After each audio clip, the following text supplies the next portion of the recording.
नमस्कार दोस्तों, स्वागत है आपका फिर से एक नई वीडियो के अंदर। दोस्तों, आज की इस वीडियो के अंदर हम जो है राजस्थान की कला संस्कृति के बहुत ही इंपॉर्टेंट टॉपिक लोक नाट्यों के कुल 40 प्रश्न यहाँ पर हम सॉल्व करेंगे। दोस्तों, ये प्रश्न जो है आपके आगामी होने वाले रीट भर्ती परीक्षा के साथ साथ सेकंड ग्रेड और फर्स्ट ग्रेड के लिए, उसी के साथ साथ जो है दोस्तों पुलिस कांस्टेबल, पटवारी, ग्राम विकास अधिकारी, वीडियो, वन विभाग और आरएएस काफ़ी सारे एग्जाम के लिए जो है बहुत ही इंपॉर्टेंट ये प्रश्न बनते हैं। ठीक है, तो आज हम इन प्रश्नों को यहाँ पर देखेंगे और आपको भी इससे जो है अपना एक स्तर का पता चलेगा कि आपका स्तर जो है वो कितना है। तो चलिए शुरू करते हैं आज की इस वीडियो को। तो सबसे पहला प्रश्न है हमारा, किस क्षेत्र की रमतें सबसे अधिक प्रसिद्ध हैं? सही आंसर होगा इसका बीकानेर। क्या होगा? बीकानेर। जैसा कि मैंने आपको पिछले वीडियो के अंदर बताया था कि बीकानेर के अंदर एक आचार्यों का चौक है, वहाँ की रमतें सबसे अधिक प्रसिद्ध हैं। प्रश्न नंबर 2 है, मेवाड़ के अरावली क्षेत्र में भील जाति का लोक नाट्य है, तो इसका सही आंसर होगा गौरी। क्या होगा? गौरी। देखिए, ये प्रश्न जो है बहुत ही इंपॉर्टेंट प्रश्न है। ये इसको हम जो है आदिवासियों के जनजातीय क्षेत्र के अंदर भी पढ़ते हैं। दूसरा, हम इसको लोक नृत्यों के अंदर भी पढ़ते हैं और हम इसको यहाँ पर जो है लोक नाट्यों के अंदर भी पढ़ते हैं। तो ऐसे प्रश्नों का आप विशेष ध्यान रखें और इनको अच्छे से कंठस्थ कर लें। और अगला प्रश्न है हमारा, ख्यात क्या है? जैसा कि आपने पढ़ा होगा, बाकी दास की ख्यात, मूढ़त नरसिंह ख्यात। ठीक है, तो ये ख्यात क्या होती है? ख्यात होती है मध्यकालीन राजस्थानी साहित्य का ऐतिहासिक वृत्तांत। मध्यकाल के अंदर राजस्थान में कौन कौन सी घटनाएं घटित हुई है, उसका इतिहास वृत्तांत यहाँ पर दिया होता है इन ख्यात के अंदर। तो ये होती है ख्यात। चौथा प्रश्न है, लोक नाट्य की वह लोकप्रिय विधा जिसमें ऐतिहासिक पौराणिक काव्य रचनाओं के आधार पर अभिनीत किया जाता है। लोक नाट्य की वह लोकप्रिय विधा जिसमें इतिहास की पौराणिक कथाओं को या पौराणिक काव्य रचनाओं के आधार पर इस जो है लोक नाट्य को अभिनीत यानी कि रचा जाता है, तो वह क्या कहलाता है? वह कहलाता है दोस्तों रमत। क्या कहलाता है? रमत। ठीक है, अगला प्रश्न है हमारा पांचवा, रमत खेलने वाले को कहा जाता है? रमत खेलने वाले को कहते हैं खिलार। क्या कहते हैं? खिलार। रमत खेलने वाले को खिलार कहा जाता है। छठा प्रश्न है, लोक नाटक की वह विधा जिसमें किसी धार्मिक, सामाजिक, ऐतिहासिक या पौराणिक आख्यानों को पदबंध रचनाओं के रूप में अलग अलग पात्रों द्वारा गा गा कर लोक नाटक को प्रस्तुत किया जाता है। लोक नाटक की एक ऐसी विधा जिसमें किसी धार्मिक, सामाजिक, ऐतिहासिक और पौराणिक आख्यानों को पदबंध रचनाओं के रूप में अलग अलग पात्रों के द्वारा गा गा कर प्रस्तुत किया जाता है, तो वह क्या कहलाता है? दोस्तों, वह कहलाता है ख्याल। क्या कहलाता है? ख्याल। ठीक है, वह कहलाता है आपके ख्याल। सातवां प्रश्न है, किस लोक नाटक की प्रस्तुति के समय इसके मुख्य गीतों का संबंध चौमासा यानी कि वर्षा ऋतु के वर्णन और गणपति वंदना से है? ऐसा कौन सा लोक नाटक है जिसके मुख्य गीतों का संबंध चौमासा, वर्षा ऋतु का वर्णन और गणपति वंदना से है? तो इसका सही आंसर होगा रमत। क्या होगा? रमत। ठीक है, रमत का संबंध जो है चौमासा, वर्षा ऋतु और गणपति वंदना से होता है। ठीक है, अगला प्रश्न है, तुर्रा कलंगी ख्याल के प्रवर्तक कौन है? तुर्रा कलंगी ख्याल के प्रवर्तक किसे माना जाता है? तो तुर्रा कलंगी ख्याल के प्रवर्तक तुकनगीर और शाह अली दोनों हैं, तो यहाँ पर सही आंसर होगा उपरोक्त दोनों। ठीक है, नंबर 9, तुर्रा कलंगी को किसका प्रतीक माना जाता है? तुर्रा कलंगी को किसका प्रतीक माना जाता है? तो इनको शिव और पार्वती का प्रतीक माना जाता है। प्रश्न नंबर 10 है, जयपुरी ख्याल के प्रमुख कलाकार जिन्होंने गोपीचंद बर्तरी और हीर रांझा जैसी प्रसिद्ध ख्यालों की रचना की है, तो वो कौन है? वो है बंशीधर भट्ट। कौन है? बंशीधर भट्ट। नंबर 11, किस शासक के समय जयपुरी ख्याल का प्रारंभ हुआ था? तो सवाई मान सिंह के समय, बहादुर सिंह के समय, प्रताप सिंह के समय या सवाई जय सिंह के समय? तो इसका सही आंसर होगा प्रताप सिंह के समय। ठीक है, अगला सवाल है, सवाई माधोपुर, दौसा, करौली क्षेत्र में प्रचलित ख्याल कौन सी है? सवाई माधोपुर, दौसा, करौली क्षेत्र में प्रचलित ख्याल कौन सी है? तो यहाँ की प्रचलित ख्याल है खेला ख्याल। कौन सी है? खेला ख्याल। अगला प्रश्न है, हेला ख्याल में किस वाद्य यंत्र का प्रयोग किया जाता है? तो इसका सही आंसर होगा नौबत।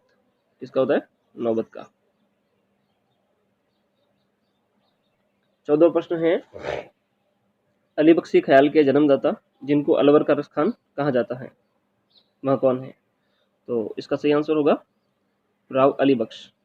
ठीक है, यही जो थे अली बख्शी ख्याल के प्रवर्तक थे, तो इनको जो है अलवर का रसखान भी कहा जाता है। 15वां प्रश्न है, अली बख्शी ख्याल किस जिले के अंदर सबसे अधिक लोकप्रिय है? तो वो है अलवर के अंदर। ठीक है, कहाँ की है? अलवर की। प्रश्न नंबर 16 है, हेला ख्याल से मिलती जुलती संगीत की विधा जो सवाईमाधोपुर, भरतपुर और धौलपुर क्षेत्र में अधिक प्रचलित है, वह क्या कहलाती है? वह कहलाती है कन्हैया। क्या कहलाती है? कन्हैया। अगला प्रश्न है 17वां, लोक नाटक की वह विधा जो जयपुरी ख्याल और ध्रुपद गायकी का सम्मिलित रूप है, वह जिसके संवाद कायात्मक होते हैं, जिसमें गायन, संगीत और नृत्य की प्रधानता होती है, ऐसी कौन सी ख्याल है जिसके अंदर ध्रुपद गायकी और जयपुरी ख्याल का मिश्रित रूप है और जिसमें गायन, संगीत और नृत्य की प्रधानता होती है? तो इसका जो सही आंसर होगा वो होगा तमाशा। तमाशा। प्रश्न नंबर 18 है, किस कलाकार ने गोपीचंद और हीर रांझा तमाशा का प्रारंभ किया था? किस कलाकार ने गोपीचंद और हीर रांझा तमाशा का प्रारंभ किया था? तो इसका सही आंसर होगा वासुदेव भट्ट। सही आंसर होगा वासुदेव भट्ट। प्रश्न नंबर 19 है, गोपी जी भट्ट राजस्थान के किस लोक नृत्य शैली के कलाकार हैं? गोपी जी भट्ट राजस्थान की किस लोक नृत्य शैली के कलाकार हैं? तो इसका सही आंसर होगा आपके तमाशा। प्रश्न नंबर 20 है, राजस्थान की सबसे प्रसिद्ध ख्याल है, राजस्थान की सबसे प्रसिद्ध ख्याल कौन सी है? तो इसका सही आंसर होगा आपके मुड़ोत नैनसिरी ख्याल। ठीक है, मुड़ोत नैनसिरी ख्याल राजस्थान की सबसे प्रसिद्ध ख्याल है। प्रश्न नंबर 21 है, राजस्थान में लोक नाट्यों की सबसे लोकप्रिय विधा कौन सी है? राजस्थान में लोक नाट्यों की सबसे लोकप्रिय विधा कौन सी है? तो इसका सही आंसर होगा आपके नंबर 4 ख्याल।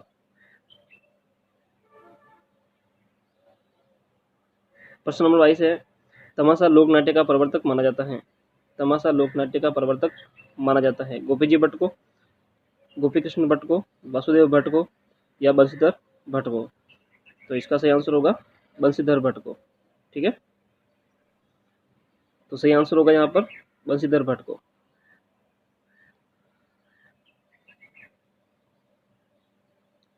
अगला प्रश्न है 23वां, राजस्थान का सबसे प्राचीन लोक नाट्य जिसे मेरू नाट्य कहा जाता है, राजस्थान का सबसे प्राचीन लोक नाट्य जिसे मेरू नाट्य भी कहा जाता है, तो इसका सही आंसर होगा गौरी। गौरी जो कि बिलो का प्रसिद्ध लोक नाट्य है, इसको राजस्थान का मेरू नाट्य भी कहा जाता है।